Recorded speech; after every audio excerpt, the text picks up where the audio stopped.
আশীর্বাদপূর্ণ দ্বিতীয় নিস্তার পর্ব এসে গেছে।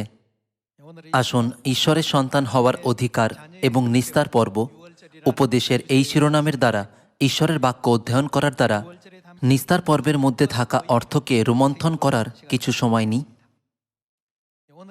আজ আমরা সিওনে পবিত্র নিস্তার পর্ব পালন করছি। এই নিস্তার পর্ব ঈশ্বরের ইচ্ছার আজ্ঞাকারী হয়ে সারা জগতে একতায় পালিত হচ্ছে। আজ হলো দ্বিতীয় নিস্তার পর্ব। এটা হলো পবিত্র ক্যালেন্ডার অনুসারে দ্বিতীয় মাসের 14 তারিখ। প্রথম নিস্তার পর্ব ছিল পবিত্র ক্যালেন্ডার অনুসারে প্রথম মাসের 14 তারিখ, যা আমরা 1 মাস আগেই পালন করেছি। যারা প্রথম নিস্তার পর্বের পর বাপ্তিস্ম নিয়েছেন বা যারা অনিবার্য কারণ বশত প্রথম মাসে এটা পালন করতে পারেনি, তারা আজ দ্বিতীয় নিস্তার পর্ব পালন করছেন। আজ আমরা এই বিষয়ে অধ্যয়ন করতে যাচ্ছি যে দ্বিতীয় নিস্তার পর্বের অর্থ ও তাৎপর্য কী। উভয় নিস্তার পর্বই, যা দ্বিতীয় মাসে পালন করা হয় এবং প্রথম মাসে পালন করা হয়, একই প্রতিজ্ঞা আছে। মসির ব্যবস্থায় ঈশ্বরের ব্যবস্থা অনুসারে শুধুমাত্র যে ব্যক্তিরা প্রথম মাসে নিস্তার পর্ব পালন করতে পারেনি তাদের দ্বিতীয় মাসে নিস্তার পর্ব পালন করার সুযোগ দেওয়া হয়, যা প্রথমবার পালন করার 1 মাস পরে আসে। যারা নিস্তার পর্ব পালন করে, ঈশ্বর তাদের প্রতিজ্ঞা করেছেন যে তাদের জন্য স্বর্গরাজ্যের দরজা খুলে যাবে এবং অনন্ত জীবন তাদের দেওয়া হবে। ঈশ্বর তাদের উপর পাপের ক্ষমাও বর্ষণ করার প্রতিজ্ঞা করেছেন। তার সাথে ঈশ্বর আমাদের জন্য বিচারের দিনে শেষ বিপত্তি থেকে বাঁচার একটা প্রতিজ্ঞা হিসাবেও নিস্তার পর্ব দিয়েছেন, যখন ঈশ্বর পৃথিবীর লোকেদের উপর 7 বিপত্তি নিয়ে আসবেন। বাইবেলে আমরা নিশ্চিতভাবে দ্বিতীয় মাসে পালন করা নিস্তার পর্বের বিষয়ে সাক্ষ্য এবং শিক্ষা দেখতে পাই। বাইবেলে নেই। যদি এমন কিছু কেউ যোগ করে বা বাইবেল থেকে কিছু বাদ দেয়, তাহলে অনন্ত স্বর্গরাজ্যে তাদের পথে এটা কি ক্ষতিকারক হবে না? আসুন গণনা পুস্তক 9 অধ্যায় দেখি, দ্বিতীয় মাসে নিস্তার পর্ব পালনের উৎপত্তির বিষয় দেখার জন্য। 9 অধ্যায় 1 পদ। ইসরায়েল মিশর দেশ হইতে বাহির হইলে পর দ্বিতীয় বৎসরের প্রথম মাসে সিনয় প্রান্তরে সদাপ্রভু মোশিকে কহিলেন, ইসরায়েল সন্তানগণ যথাসময়ে নিস্তার পর্ব পালন করুক। তাদের নির্ধারিত তারিখে নিস্তার পর্ব পালন করতে বলা হয়েছিল। 3 পদ। এই মাসের চতুর্দশ দিবসের সন্ধ্যাকালে যথাসময় তোমরা তাহা পালন করিও। পর্বের সমস্ত বিধি ও সমস্ত শাসন অনুসারে তাহা পালন করিবে। তখন মোশে ইসরায়েল সন্তানগণকে নিস্তার পর্ব পালন করিতে আজ্ঞা করিলেন। তাহাতে তাহারা প্রথম মাসের চতুর্দশ দিবসে সন্ধ্যাকালে সিনয় প্রান্তরে নিস্তার পর্ব পালন করিল। যখন পদে প্রথম মাস বা দ্বিতীয় মাস বোঝায়, উভয়ই পবিত্র ক্যালেন্ডারকে সম্বোধিত করে। এটা সৌর বা চন্দ্র ক্যালেন্ডার নয়, কিন্তু বাইবেলের ক্যালেন্ডার। এই ক্যালেন্ডারকে কি পবিত্র ক্যালেন্ডার বলা হয় না? তাহাতে তাহারা প্রথম মাসের চতুর্দশ দিবসের সন্ধ্যাকালে পবিত্র ক্যালেন্ডার অনুসারে সিনয় প্রান্তরে নিস্তার পর্ব পালন করিল। সদাপ্রভু মোশিকে যে সমস্ত আজ্ঞা করিয়াছিলেন তদনুসারে ইসরায়েল সন্তানগণ করিল। 6 পদ। কিন্তু কয়েকজন লোক একটি মানুষের সব স্পর্শ করায় অশুচি হওয়া প্রযুক্ত সেই দিন নিস্তার পর্ব পালন করিতে পারিল না। অতএব তাহারা সেই দিন মোশির ও হারনের সম্মুখে উপস্থিত হইল। আর সেই লোকগুলি তাহাকে কহিল, আমরা একটি মানুষের সব স্পর্শ করিয়া অশুচি হইয়াছি।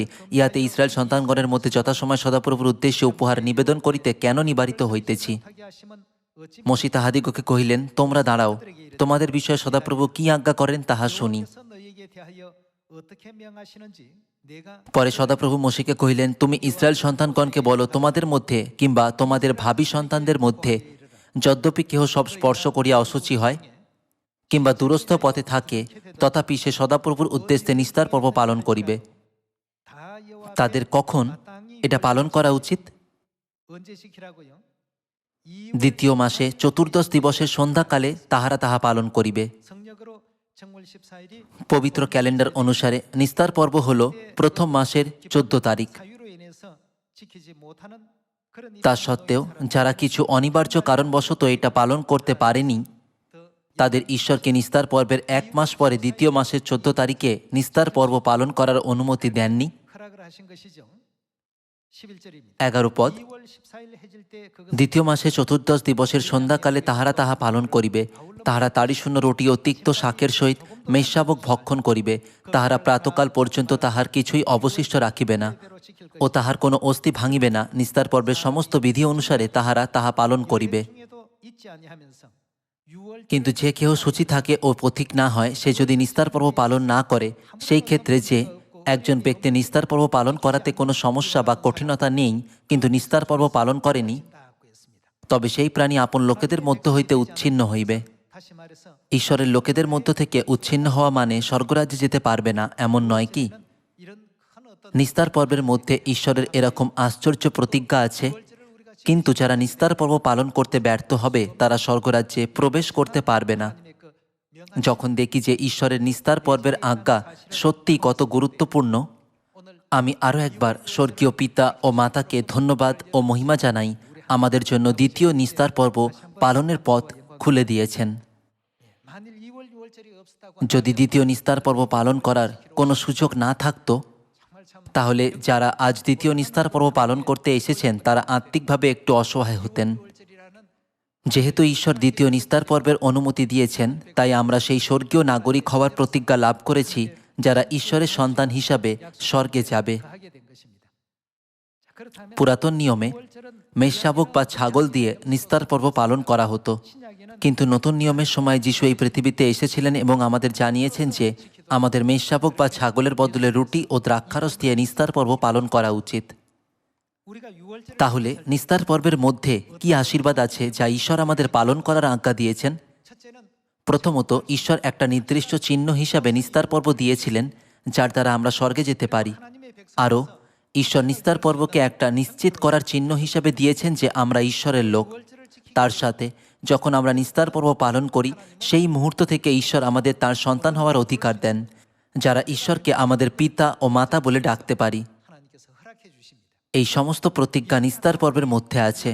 অতএব বাইবেলে লেখা আছে, যদিও কেউ ঈশ্বরকে বিশ্বাস করার দাবি করে এবং চার্চে যায় কিন্তু নিস্তার পর্ব পালন না করে, তারা ঈশ্বরের লোক হওয়ার দাবি করতে পারে না, আর না তো তারা নিজেদের ঈশ্বরের সন্তান বলতে পারে। এখন আসুন আমরা এটা নিশ্চিত করার কিছু সময় নিই যে এটা কি আমাদের নিজেদের দাবি, নাকি আসলে এই সমস্ত কিছু বাইবেলে স্পষ্টভাবে সাক্ষ্য দেওয়া হয়েছে। আসুন মতি 26 অধ্যায় 17 পদ দেখি। পরে তাড়িশূন্য রুটির পর্বের প্রথম দিন শিষ্যেরা যিশুর নিকটে আসিয়া জিজ্ঞাসা করিলেন, আপনার নিমিত্তে আমরা কোথায় নিস্তার পর্বের ভোজ প্রস্তুত করিব, আপনার ইচ্ছা কি? শিষ্যেরা যিশুকে জিজ্ঞাসা করেছিলেন। 18 পদ, তিনি কহিলেন, তোমরা নগরে অমুক ব্যক্তির নিকট যাও আর তাহাকে বলো, গুরু কহিতেছেন, আমার সময় সন্নিকট, আমি তোমারই গৃহে আমার শিষ্যগণের সহিত নিস্তার পর্ব পালন করিব। এটা যিশুর উত্তর ছিল। 19 পদ, তাহাতে শিষ্যরা যিশুর আদেশ অনুসারে কর্ম করিলেন ও নিস্তার পর্বের ভোজ প্রস্তুত করিলেন। মোশের সময় তারা মেষশাবক বা ছাগল নিয়ে নিস্তার পর্বের প্রস্তুতি করত। এখন আসুন নতুন নিয়মের সময় দেখি তারা নিস্তার পর্বে কি প্রস্তুত করেছিল।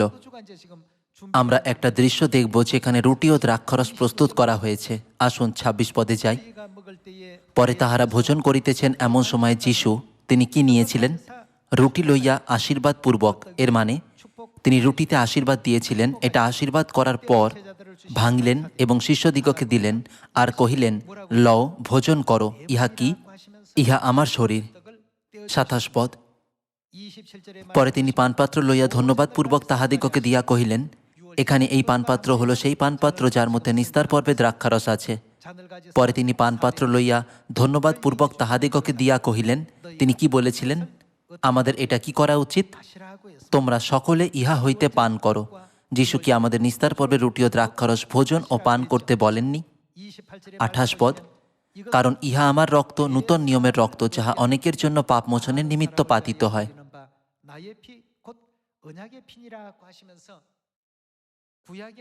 পুরাতন নিয়মে যাত্রা পুস্তকের সময় তারা মেষশাবক বা ছাগল বলি করত এবং পশুর মাংস খেত। তাদের ঘরের দরজার উপরে ও দুই পাশে রক্ত লাগাতো। কিন্তু যখন আমরা নতুন নিয়মের দিকে এগিয়ে যাই, আমরা দেখতে পাই যে যখন যিশু নিস্তার পর্ব পালন করেছিলেন, তিনি তার শিষ্যদের রুটি ও দ্রাক্ষারস দিয়ে নিস্তার পর্ব পালন করার আজ্ঞা দিয়েছিলেন। যিশু আমাদের শিখিয়েছিলেন যে নিস্তার পর্বের রুটি তার পবিত্র মাংসকে বোঝায়, যা হলো তার পবিত্র শরীর। যিশু আমাদের আরও শিক্ষা দিয়েছিলেন যে পানপাত্রে দ্রাক্ষারস তার বহুমূল্য রক্তকে বোঝায়, যা তিনি সমস্ত মানবজাতির পাপের জন্য ঢেলে দিয়েছিলেন। মতি 26 অধ্যায় 26 থেকে 27 পদে এই সমস্ত কিছু নিখুঁতভাবে ব্যাখ্যা করা হয়েছে। যিশু বলেছিলেন, এই পানপাত্র আমার রক্তে নতুন নিয়ম, যা অনেকের পাপের ক্ষমার জন্য পাতিত হয়। তিনি আমাদের জানিয়েছেন যে তার রক্তের মধ্যে প্রতিজ্ঞা আছে। যারা নতুন নিয়মের সত্যের মধ্যে বাস করে, ঈশ্বর তাদের সকলকে অনন্ত জীবনের প্রতিজ্ঞা করেছেন।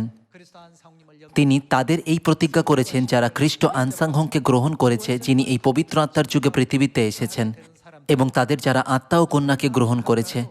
এই প্রতিজ্ঞা তাদের দেওয়া হয়েছে যারা নিস্তার পর্বের পবিত্র সত্যে বাস করে। আসুন যোহন 6 অধ্যায়ে তার করা প্রতিজ্ঞার বিষয়ে নিশ্চিত করি। 53 পদ।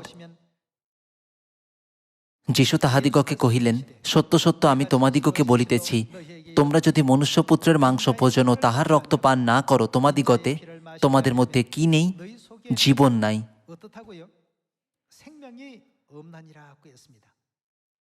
তাদের কি হবে যারা নিস্তার পর্বের রুটি খায় না, যা যীশুখ্রিস্টের মাংসকে সম্বোধিত করে, এবং নিস্তার পর্বে দ্রাক্ষারস পান করে না, যা যীশুখ্রিস্টের বহুমূল্য রক্তকে সম্বোধিত করে? যিশু বলেছিলেন যে তাদের মধ্যে জীবন নেই।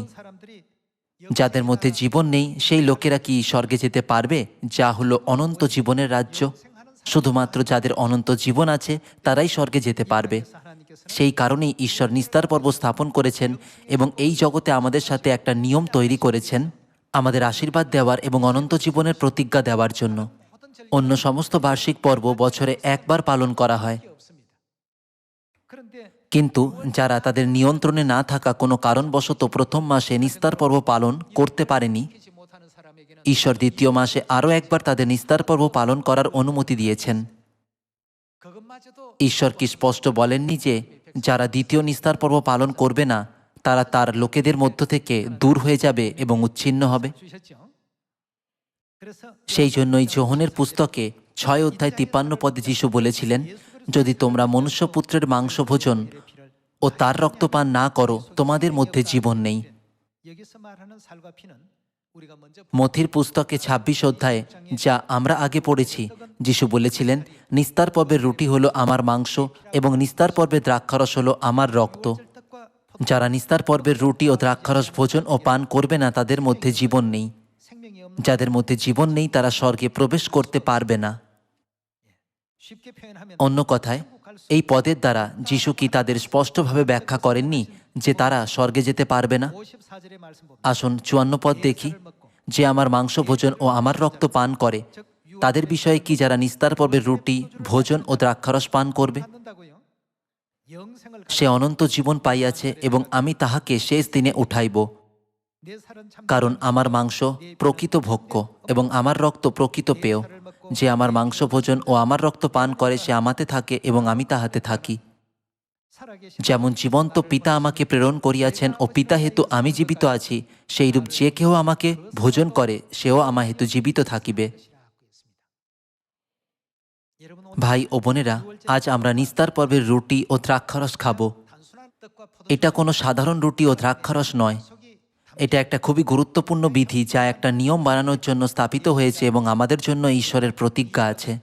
আমাদের এই বাক্যগুলি বোঝা এবং বিশ্বাস করা উচিত। তাহলে এর মানে কি যে আমরা নিস্তার পর্বের রুটি ও দ্রাক্ষারস ভোজন ও পান করি? সহজভাবে বললে এর মানে কি এটা নয় যে আমরা ঈশ্বরের পবিত্র মাংস এবং তার পবিত্র বহুমূল্য রক্তের উত্তরাধিকারী হই? যখন আমাদের মধ্যে ঈশ্বরের মাংস ও রক্ত থাকে, তখন ঈশ্বর ও আমাদের মধ্যে কোন ধরনের সম্পর্ক স্থাপিত হয়? সেই সময় থেকে তারা আমাদের পিতা মাতা হন এবং আমরা তাদের সন্তান হই। যেহেতু এখন ঈশ্বর ও আমাদের মধ্যে সম্পর্ক হলো পিতা মাতা ও সন্তানের সম্পর্ক, তাই যারা নিস্তার পর্ব পালন করে তারা কেমন অধিকার পায়? তারা ঈশ্বরকে পিতা ও মাতা বলার অধিকার পায়। আসুন 2 করিন্থীয় 6 অধ্যায় 17 পদ থেকে নিশ্চিত করি। অতএব তোমরা তাহাদের মধ্য হইতে বাহির হইয়া আইস ও পৃথক হও, ইয়া প্রভু কহিতেছেন, এবং অশুচি বস্তু স্পর্শ করিও না, তাহাতে আমি তোমাদিগকে গ্রহণ করিব, এবং তোমাদের কি হব? পিতা হইব। ও তোমরা আমার কি হবে? আমার পুত্র কন্যা হবে, ইহা সর্বশক্তিমান প্রভু কহেন। এখানে ঈশ্বর তার পুত্র ও কন্যাদের পিতা হওয়ার সম্পর্ক স্থাপন করেছেন। অন্য কথায়, পিতামাতা ও সন্তানদের মধ্যে সম্পর্কের দ্বারা ঈশ্বর তার সাথে আমাদের যুক্ত করেছেন। তিনি এই শিক্ষা দেওয়ার আগে আমাদের আর অন্য কি শিক্ষা দিয়েছিলেন? আসুন প্রথম করিন্থীয়র পুস্তক দেখি। এটাও দ্বিতীয় করিন্থীয়র পুস্তকের মতো একই লোকেদের কাছে লেখা চিঠি।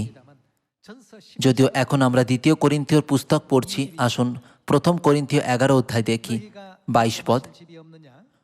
ভোজন পান করিবার জন্য কি তোমাদের বাড়ি নাই? অথবা তোমরা কি ঈশ্বরের মণ্ডলীকে অবজ্ঞা করিতেছ এবং যাহাদের কিছু নাই তাহাদিগকে লজ্জা দিতেছ? আমি তোমাদিগকে কি বলিব? কি তোমাদের প্রশংসা করিব? এ বিষয়ে প্রশংসা করি না, কারণ আমি প্রভু হইতে এই শিক্ষা পাইয়াছি ও তোমাদিগকে সমর্পণও করিয়াছি যে প্রভু যীশু যে রাত্রিতে সমর্পিত হন, সেই রাত্রিতে তিনি রুটি লইলেন এবং ধন্যবাদপূর্বক ভাঙিলেন ও কহিলেন, ইহা আমার শরীর, ইহা তোমাদের জন্য, আমার শরণার্থে ইহা করিও। সেই প্রকারে তিনি ভোজনের পর পানপাত্র লইয়া কহিলেন, এই পানপাত্র নূতন নিয়ম আমার রক্তে, তোমরা যতবার পান করিবে আমার শরণার্থে ইহা করিও। এই পর্ব কি? এটা হলো নিস্তার পর্ব পালন করার দৃশ্য, যা লুক 22 অধ্যায় 19 থেকে 20 পদে প্রকট হয়। আমরা এখনই প্রথম করিন্থীয় 11 অধ্যায় পড়েছি। দ্বিতীয় করিন্থীয়র পুস্তক করিন্থীয়দের কাছে পাঠানো চিঠি, যা তাদের প্রথম করিন্থীয়র পুস্তক পাঠানোর পরে পাঠানো হয়েছিল। দ্বিতীয় করিন্থীয় 6 অধ্যায় 18 পদ অনুসারে আমাদের ঈশ্বরকে কি বলা উচিত? লেখা আছে, আমি তোমাদের পিতা হইব এবং তোমরা আমার সন্তান, আমার পুত্র ও কন্যা হবে। ঈশ্বর আমাদের তার পবিত্র মাংস এবং বহুমূল্য রক্ত দিয়েছেন। আমাদের মধ্যে খ্রিস্টের পবিত্র শরীর আর তার সাথে তার পবিত্র ও বহুমূল্য রক্ত আছে। তাই এটা স্বাভাবিক যে লোকেরা যারা সেগুলি পেয়েছে তাদের ঈশ্বরকে পিতা ও মাতা বলে ডাকার অধিকার আছে। কে আমাদের আগে এসে সমস্ত সত্য স্থাপন করেছেন এবং সাক্ষ্য দিয়েছেন? রোমীয় পুস্তকে লেখা আছে যে আত্মা নিজেই এই সমস্ত সাক্ষ্য দিয়েছেন। আসুন রোমীয় 8 অধ্যায় 16 পদ দেখি। আত্মা আপনিও আমাদের আত্মার সহিত সাক্ষ্য দিতেছেন যে আমরা ঈশ্বরের সন্তান। যখন পিতামাতা ও সন্তানদের মধ্যে সম্পর্কের প্রমাণের বিষয় আসে, পিতামাতার মাংস ও রক্ত হল নিঃশর্ত প্রমাণ যে তাদের সন্তান কারা। এর থেকে কোনো স্পষ্ট প্রমাণ থাকতে পারে কি? এটাই কি সব থেকে নিখুঁত প্রমাণ নয়? অতএব নিস্তার পর্বের দ্বারা ঈশ্বর স্বর্গীয় সন্তানদের কি দেওয়ার প্রতিজ্ঞা করেছেন, যা আজ আমরা পালন করছি? ঈশ্বরের নিস্তার পর্বকে সেই দিন হিসাবে নিযুক্ত করেছেন যাতে খ্রিস্টের মাংস মানে ঈশ্বরের পবিত্র শরীর এবং তার বহুমূল্য রক্তে সহভাগী হতে পারি। আসুন 16 পদ আবার দেখি। আত্মা আপনিও আমাদের আত্মার সহিত সাক্ষ্য দিতেছেন যে আমরা ঈশ্বরের সন্তান। আর যখন সন্তান, তখন দায়াদ, ঈশ্বরের দায়াদ এবং খ্রিস্টের সহদায়াদ বাস্তবিক। আমরা তাহার সহিত দুঃখভোগ করি যেন তাহার সহিত প্রতাপান্বিত হই। কারণ আমার মীমাংসা এই, আমাদের প্রতি যে প্রতাপ প্রকাশিত হইবে তাহার সঙ্গে এই বর্তমানকালের দুঃখভোগ তুলনার যোগ্য নয়। আত্মা আগেই সাক্ষ্য দিয়েছেন যে আমরা ঈশ্বরের সন্তান। এই বিষয়ে সাক্ষ্য দেওয়ার জন্য তিনি কি ব্যবহার করেছিলেন? আমি প্রভুকে প্রেম করি, তাই ঈশ্বর হলেন আমার পিতা এবং ঈশ্বর হলেন আমার মাতা। শুধু এরকম বলে আমরা ঈশ্বরের সন্তান হতে পারবো না। এখানে আমাদের অনেক ভাই ও বোনেদের মধ্যে, আপনাদের মধ্যে কেউ কেউ একজনের কাছে মা এবং কেউ কেউ একজনের কাছে বাবা। আপনারা কি আপনাদের পাশ দিয়ে যাওয়া একজন পথিকের ইচ্ছা অনুসারে তার পিতা বা মাতা হতে পারবেন, যে আমার মাংস ও রক্তের উত্তরাধিকারী হয়নি? তবুও যদি তারা এমনই বলে, আপনি আমার মা বা আপনি আমার বাবা। একজন সন্তান যতই পিতামাতার হৃদয় ভেঙে দিক না কেন, যতক্ষণ সন্তানদের মধ্যে পিতামাতার মাংস ও রক্ত থাকে, পরিবারের সম্পর্ক কি বিচ্ছিন্ন হতে পারে? তাদের সম্পর্ক চিরকালের জন্য বিচ্ছিন্ন হবে না। কারণ সন্তানের মধ্যে তার পিতামাতার মাংস ও রক্ত আছে। অতএব ঈশ্বর নিস্তার পর্বের দ্বারা আমাদের তার সন্তান বলে স্বীকার করার জন্য এই বিধি দিয়েছেন। আর ঈশ্বর বলেছেন, যখন তুমি জলের মধ্য দিয়ে যাবে আমি তোমাকে রক্ষা করব, যখন আগুনের মধ্য দিয়ে যাবে আমি রক্ষা করব, তোমাকে সুরক্ষিত রাখব। ঈশ্বর আমাদের প্রতিজ্ঞা করেছেন যে তিনি সারা জীবন আমাদের পরিচালনা করবেন। তিনি আমাদের যে পথেই নিয়ে যান না কেন, এটা সবসময় সব থেকে ভালো পথ হবে, যা অবশেষে আমাদের স্বর্গরাজ্যে নিয়ে যাবে। ঈশ্বর আমাদের আরও প্রতিজ্ঞা করেছেন, আমাদের জীবনে কোনো কঠিনতা আসলে আমি তোমাকে সাহায্য করব, কারণ আমরা ঈশ্বরের পুত্র হয়েছি এবং আমরা ঈশ্বরের কন্যা হয়েছি। আসুন যিশায়া 41 অধ্যায় 10 পদ দেখি। ভয় করিও না, কারণ আমি তোমার সঙ্গে সঙ্গে আছি। ব্যাকুল হইও না, কারণ আমি তোমার ঈশ্বর। আমি তোমাকে পরাক্রম দিব, আমি তোমার সাহায্য করিব। আমি আপন ধর্মশীলতার দক্ষিণ হস্ত দ্বারা তোমাকে ধরিয়া রাখিব। দেখো, যাহারা তোমার প্রতি কুপিত তাহারা সকলে লজ্জিত ও বিষণ্ণ হইবে। যাহারা তোমার সহিত বিবাদ করে তাহারা অবস্তুবৎ হইবে, বিনষ্ট হইবে। যাহারা তোমার সহিত বিরোধ করে তাহাদিগকে তুমি অন্বেষণ করিবে, কিন্তু দেখিতে পাইবে না। যাহারা তোমার সহিত যুদ্ধ করে তাহারা অবস্তুবৎ ও অকিঞ্চনবৎ হইবে। কেননা আমি সদাপ্রভু তোমার ঈশ্বর তোমার দক্ষিণ হস্ত ধারণ করিব, তোমাকে বলিব, ভয় করিও না, আমি তোমার সাহায্য করিব। ঈশ্বর নির্বিচারে সকলকে সাহায্য করবেন না।